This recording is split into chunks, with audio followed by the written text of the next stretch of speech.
Bonjour, alors quoi de neuf aujourd'hui dans les 12 coups de midi? Eh bien le breton, toujours maître de midi. Il va falloir vous y habituer, il est là pour pas mal de temps. On a pu voir la prochaine fiancée de Jean-Luc Reichmann. Alors je sais pas, je l'ai déjà vu quelque part, je ne sais pas où, ou bien sur un site de rencontre, ou bien sur je ne sais pas, je l'ai déjà vu quelque part. Donc eh bien si elle veut m'envoyer un message, qu'elle n'hésite pas, je voudrais bien savoir d'où je la connais. Au coup d'envoi, donc sa première question, comment appelle-t-on communément une pratique de danse orientale? Bon, allez, il faut pas aller chercher loin, donc une danseuse du ventre.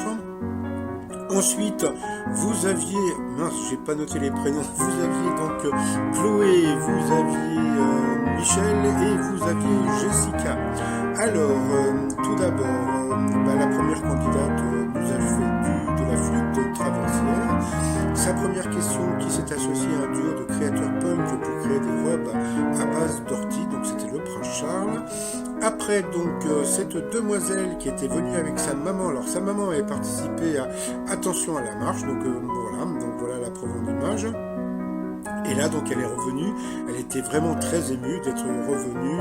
Et puis, bon, comme il paraît qu'elle est célibataire, donc le Jean-Luc Reichmann n'arrête pas d'être dragué en ce moment. Donc, je ne sais pas si sa femme est jalouse, mais en ce moment, il a la cote.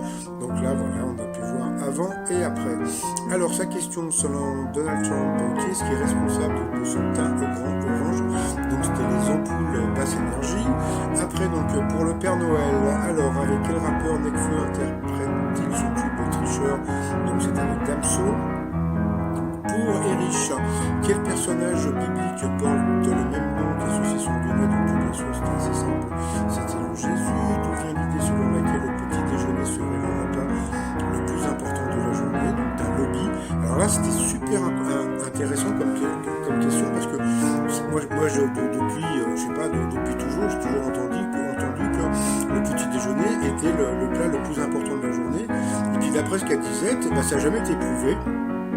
Et donc en fin de compte, c'est une rumeur qui a couru grâce à un lobby, donc c'était Kellogg's Cornflakes, et depuis, maintenant, encore je suis sûr que vous qui m'écoutez, on vous a dit que le petit déjeuner était le repas le plus important de la journée, et pas du tout. Donc voilà, donc tout ça vient d'un lobby, donc c'était le lobby route. Alors après,